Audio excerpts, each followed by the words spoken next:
क्योंकि आपस में ऐसे तो बैठेंगे नहीं हिंदुस्तान और पाकिस्तान।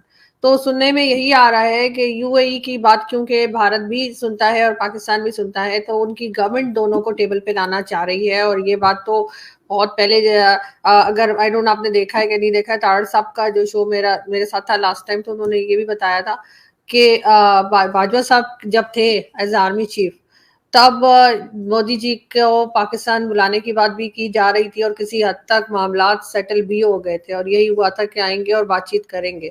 अब बाकी चीजें तो आपको मालूम है कि कंट्रीज के बीच में और तरह के रिलेशंस होते हैं, और तरह से बातें चलती हैं, और आम लोगों की अलग बात होती है। तो कंट्रीज में बहुत सी चीजें लोग इग्नोर कर देते हैं या फॉर द टाइम बीइंग उसको साइड पे करके आगे बढ़ा जाता है। तो देखिए आपको लगता है कि यूएई कोई रोल प्ले कर रहा है? देखिए, पहला हमारा मसला और हमारी जो स्टेटेड पोजीशन है इस मसले को लेके, इट्स अ बायलैटरल इशू। चाहे वो यूएई हो, रशिया हो, अमेरिका हो, पैलेस्टाइन हो, इजराइल हो, किसी का इस मामले में कोई लेना देना नहीं है। ये हमारी स्टेटेड पोजीशन है। ये इंडिया और पाकिस्तान का मसला बायलैटरल इशू है। तो इसमें किसी की न मीडिएशन की जरूरत है, न किसी की नेगोशिएशन की जरूरत है, न किसी को टेबल पे लाने की जरूरत है। और भारत की फॉरेन पॉलिसी आपका दोस्त हो, आपका दुश्मन हो, कोई इन्फ्लुएंस नहीं करता। ना हम पाकिस्तान को देख के फॉरेन पॉलिसी बताते हैं, ना चाइना को देखे, ना यूएई को देख के, ना अमेरिका को देख के, ना रशिया को देख के। मैं सबका ही नाम ले रहा हूँ ताकि कहीं कोई कंफ्यूजन हो, कोई एंगल ना निकाल ले कोई। इसीलिए जब बात करनी होगी आरजू जी, जब भी करनी होगी, जिससे भी करनी होगी, वो हम डिसाइड करेंगे।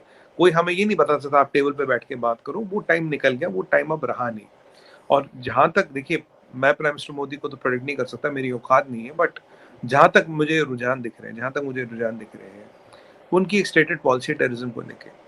जब तक आप टेररिज्म पे कोई कंक्रीट एक्शन ग्राउंड पे नहीं दिखाएंगे, I can tell you with on my experience, on my analysis, don't expect anything to move on the ground. कारण सिंपल है। मोदी जी नवाज शरीफ साहब के घर आए, उसके बाद क्या हुआ? वाजपेयी जी बस लेके आए लाहौर, उसके बाद क्या हुआ? तो ये आप देखिए, हर ये आपके एक जर्नलिस्ट पीछे, मैं एक छोटा सा क्लिप देख रहा था, वही वही ये चीजें बयान कर रहा था। वो क्लिप काफी वायरल है पाकिस्तान में, मुझे रिपीट करने की जरूरत नहीं है। जब हमने एक दोस्ती का हाथ बढ़ाया, पीछे क्या हुआ, ये चीज है। और दिक्कत क्या है? दिक्कत शुरू से टेररिज्म ही तो है। जो एलिफेंट इन द रूम है, जो बोन ऑफ कंटेंशन, उसको तो एड्रेस किया ही नहीं जा रहा। इनफैक्ट आपने तो बातचीत में भी कंडीशन डाली कश्मीर पे। ये वही वाली बात है, आपकी जेब में 10,000 रुपए है, मतलब आरजू जी 5,000 मेरे, कहते तुम्हारे भाई कैसे पैसे, मैं चलो बात कर लेते हैं। मेरे को 1,000 2,000 कुछ भी मिले तो अच्छी बात है ना, मेरे लिए क्या बुरा है, मेरे को तो 2,000 मिल ही रहे। तो ठीक उसी तरह से ये कश्मीर वश्मीर का मसला तो है ही नहीं ना, मसला है टेररिज्म का। बाकी बाकी मेरा ये मानना है कि मोदी जी का जो माइंडसेट है, मोदी जी काफी फ्यूचरिस्टिक सोचते हैं।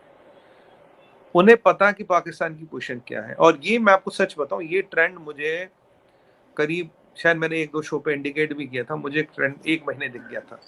पाकिस्तान चैनल्स पे एक थोड़ा चेंज आया था, एक चेंज आया था नैरेटिव में कि अरे सुमित भाई, बात करनी चाहिए, पॉजिटिव चीजें करनी चाहिए, it's a time of peace. आप तो पीस की बातें करते हैं, आप वॉर की क्यों बात करें, मिल के इस मसले सुलझाने चाहिए।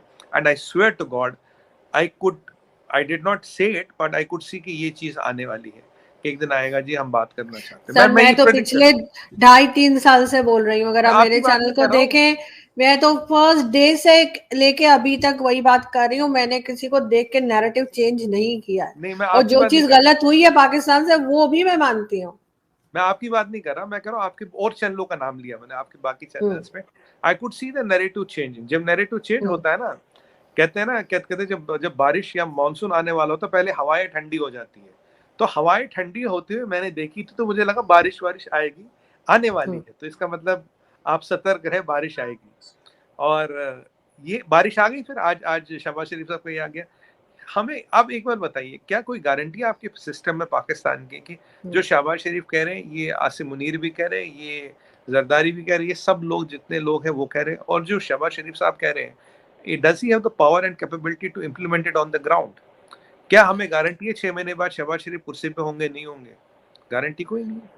गारंटी तो इस चीज में कोई नहीं है।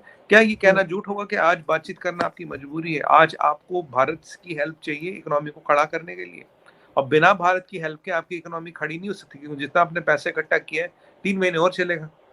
3 महीने बाद क्या होगा? देखिए, दूध शहद की नदियां तो बहने नहीं लगेंगी पाकिस्तान में। ऐसा तो नहीं दूध शहद की बारिश हो रही हो आप वो एक्सपोर्ट कर देंगे।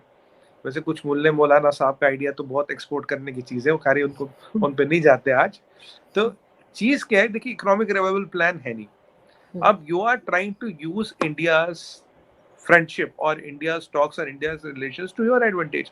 यही मसला आता है डिस्प्लेस्ड और मिसप्लेस्ड फॉरेन पॉलिसी का। अगर यही आपकी फॉरेन पॉलिसी होती थी, अगर ये शहबाज शरीफ साहब पहले दिन से कहते हैं, तो आज मेरे पास डाउट करने का रीजन कम होता।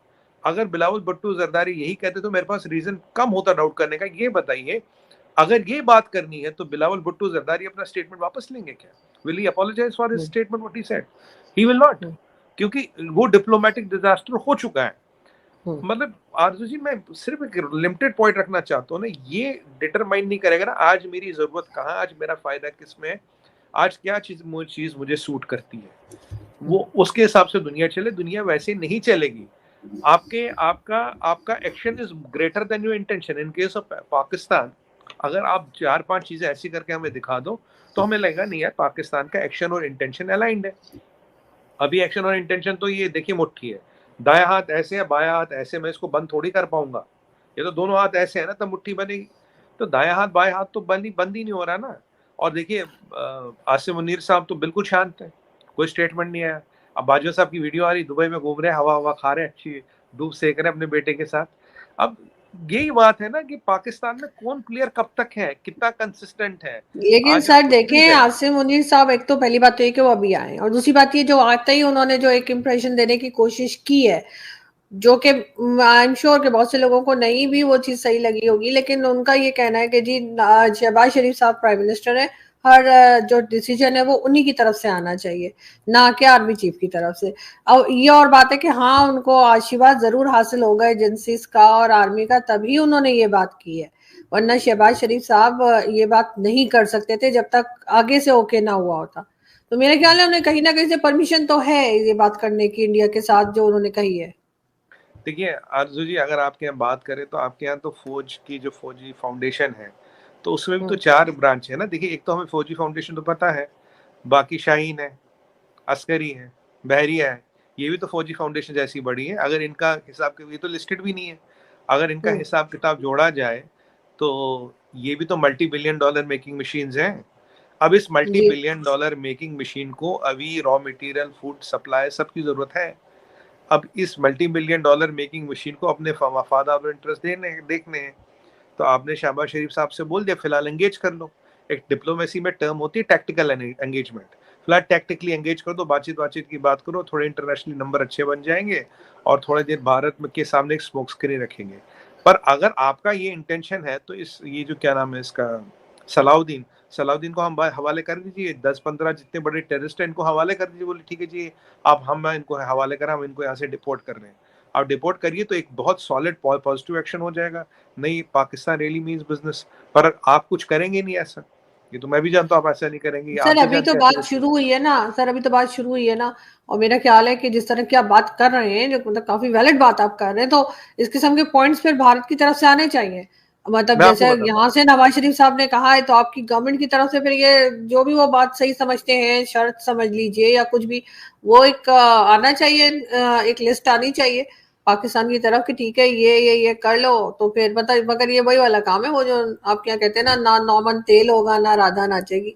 तो वो इस किस्म के जो है वो हमें चीजें ना भेजें कि हम कर ही ना पाए, ऐसी मैं चीजें बताता भेजें सर जो हो जाए, आराम सुकून से हो जाए। सर हमें भी थोड़ा सुकून लेने दें सर, क्या हो गया, छोटी छोटी नहीं बातों मैं पे इतनी इतनी लंबी आप लोग ले जाएंगे, ऐसा तो ना करें। नहीं मैं बताता हूँ आरजू जी, देखिए अगर हम कोई टेंडर भरते हैं, मान लीजिए टेंडर हम सब ने हम्म भरा जिंदगी में, एक चीज होती है क्यूआर यानी कि क्वालिफाइंग रिक्वायरमेंट। जैसे क्वालिफाइंग हम्म रिक्वायरमेंट कहती है जी, आपकी कंपनी को 20 साल होने चाहिए और आपको 100 करोड़ का टर्नओवर होना चाहिए। तो हम्म अगर आप 20 साल बिजनेस में 100 करोड़ का टर्नओवर है तो आप ये 1000 करोड़ 10,000 करोड़ वाला टेंडर भर सकते हैं। अगर मान लीजिए मेरा 200 करोड़ का टर्नओवर है और मैं कंपनी 5 साल पुरानी हूँ, मैं डिस्क्वालीफाई करती हूँ। मेरे पास 99 करोड़ का टर्नओवर और मैं 30 साल पुरानी कंपनी, तब भी डिस्क्वालीफाई होती हूँ। एक सही। क्यूआर होता है, एक क्यूआर होता, तो ये क्यूआर है। टेररिज्म पे टॉक और टेररिज्म पे एक्शन ग्राउंड पे दिखाना है, क्यूआर है। तो हमें लगेगा कि इंटेंशन और एक्शन कॉन्स्पॉन्डिंग है, आगे हम्म बातचीत होनी चाहिए। मैं तो कह रहा हूँ आपके हम में कंपटीशन भी होना चाहिए, स्टार्टअप्स पे होना चाहिए, इंजीनियर्स पे होता है, डॉक्टरशिप पे होना चाहिए, पॉजिटिव चीजों पे होना चाहिए। भाई आपकी बार किसने कितना आर्टिफिशियल इंटेलिजेंस में काम किया, उसमें होनी चाहिए चीज। कंपटीशन होना चाहिए इंडिया पाकिस्तान में, बहुत होना चाहिए। कि स्पोर्ट्स में कीजिए, पॉजिटिव चीजों पे कीजिए, अभी इन चीजों पे तो ना करें ना।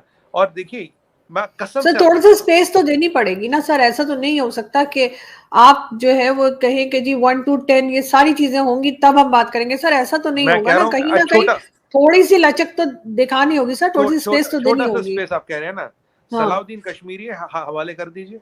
सलाउद्दीन तो कश्मीरी है, वो तो श्रीनगर में हम्म। रहता है, उसको हला उसको क्यों रखा आपने? 40 कमांडो क्यों लगाए हुए? उसको हवाले कर दीजिए, स्पेस कहाँ मिल लगाए जाएगी। Sir 40 commando? अरे लगे, आपके यहाँ तो हर एक के 40 लगे। आपकी बात तो मैं पढ़ रहा था, $15 बिलियन तो आप बड़ी बड़ी गाड़ियों के और वो जो एक प्रोटोकॉल पे खर्च करते हैं। $15 बिलियन का तो आपकी बड़ी गाड़ियां पेट्रोल पी जाती है साल का, और आप कहते हैं आपके पास पैसे नहीं है। $24 बिलियन तो आपके प्रोटोकॉल का खर्चा साल का। 15 बिलियन का तो देख पेट्रोल लीजिए फूकते हैं बड़ी सर, बस गाड़ियों गरूर नहीं करते हम लोग, लेकिन में। अब सर बस ये यही बात जरूर है। लेकिन यही बात है सर कि आपके जैसे लोग हैं जो कि बात कर रहे होते हैं और उनको यहाँ पर भी काफी सुना जाता है, अब आपकी भी काफी यहाँ पे फैन फॉलोइंग है। और लेकिन ये कि बहरहाल as a Pakistani I do feel के बहुत अच्छी बात की है शहबाज शरीफ साहब ने, और इस चीज के ऊपर थोड़ा सा भारत की गवर्नमेंट को भी सोचना चाहिए और थोड़ा सा बात को आगे ले जाना चाहिए। जी जी, एक बात तो खैर, एक बात मैं शिफ्ट मांगूंगा कि उन्होंने उन्होंने ये माना कि तीनों लड़ाइयों का नतीजा और जो मलबा है वो पाकिस्तान पे गिरा, भारत पे नहीं गिरा। ये एक ब्रेव कन्फेशन है, इसको मैं मानता हूँ उन्होंने किया है। बट दिक्कत ये है ना, देखिए 6 महीने पहले नियाजी साहब वो चढ़ते हुए सूरज थे। आज तो वो भजते फिर रहे, खासकर जब से उन्हें वीडियो वीडियो आए तब से तो बिल्कुल अंडरग्राउंड हो गए। तो अब नया वीडियो किसका आ जाए, लाइब्रेरी में से कौन सा वीडियो निकाला जाए? मतलब विद ड्यू रिस्पेक्ट्स, आई मतलब हम्म प्राइम मिनिस्टर बहुत पॉलिटिकल पोस्ट होता, बहुत कॉन्स्टिट्यूशनल पोस्ट होता। कल को कौन सा वीडियो आरजू जी पाकिस्तान में किसका निकल जाए और कौन अपनी बात पलट दे और कौन यू टर्न ले ले। जैसे इमरान खान नियाजी ने कहा, देखिए बोले भाई तो आपका वीडियो आया, बोला लोगों के गुनाहों पे पर्दे डालने चाहिए, ऐसी चीजों को हाईलाइट नहीं करना चाहिए। बाजवा साहब का वीडियो, बोला ये देखो ये है यहाँ के जनरल, ये देखो ये पाकिस्तान को लूट रहे। तो अब यहाँ वीडियो लाइब्रेरी में कब किसका वीडियो निकला ये भी तो नहीं पता। मैं तो आपको पहले कह रहा हूँ, तो यहाँ तो वीडियो की मंडी है, किसी का भी वीडियो निकल सकता है। आज किसी का सितारा बुलंद होता है, वीडियो निकलते ही डाउन हो जाता है, कल को किसी को भी ऊपर कर दोगे। अब जहां बाजवा साहब का वीडियो निकल सकता है, जहां बाजवा साहब का मतलब हिसाब किताब निकल सकता है, और ये तो बोला था टिप ऑफ द आइसबर्ग है। मैं उस जगह पे आरजू जी कौन सेफ है? और आज जो ये बात कर रहे हैं, कल को ये बात कर पाएंगे? कल को ये यूटर्न नहीं लेंगे? जय हिंद दोस्तों पाकिस्तान के प्रधानमंत्री शहबाज शरीफ ने सोमवार को ही भारत से बातचीत की इच्छा जाहिर की थी। हालांकि शहबाज शरीफ के बयान को 24 घंटे भी नहीं हुए हैं और पाकिस्तान के प्रधानमंत्री कार्यालय की तरफ से फिर से कश्मीर का मुद्दा उठ ही गया है। पाकिस्तानी प्रधानमंत्री शहबाज शरीफ ने यूएई के एक चैनल को दिए इंटरव्यू में कहा था कि मैं भारत के पीएम यानी नरेंद्र मोदी से कहना चाहता हूं कि हम शांति से जीना चाहते हैं और अपनी समस्याओं को सुलझाना चाहते हैं। वहीं पाकिस्तान के प्रधानमंत्री कार्यालय ने मंगलवार को एक बार फिर से भड़काऊ बयान दे ही दिया है। पाक पीएमओ ने बयान जारी करते हुए कहा है कि भारत के साथ बातचीत तभी संभव होगी जब भारत 5 अगस्त 2019 की अपनी अवैध कार्यवाही को वापस ले लेगा। आपको बता दें कि 5 अगस्त 2019 को भारत ने जम्मू कश्मीर राज्य से आर्टिकल 370 को निरस्त करने और राज्य का विभाजन जम्मू कश्मीर और लद्दाख के रूप में 2 केंद्र शासित क्षेत्र बनाने का प्रस्ताव पास किया था। पाकिस्तान ने भारत पर आरोप लगाया है कि मुस्लिम बहुल राज्य की जनसंख्यिकी को अवैध रूप से बदलने के मकसद से भारत ने इसे 2 केंद्र शासित क्षेत्र बनाने का फैसला किया है। पाकिस्तान पीएमओ की ओर से जारी बयान में कहा गया है कि भारत द्वारा इस कदम को वापस लिए बिना बातचीत संभव नहीं होगी। तो दोस्तों, इस रिपोर्ट में फिलहाल इतना ही। आप हमारे साथ देखते रहिए इंडिया वेब न्यूज।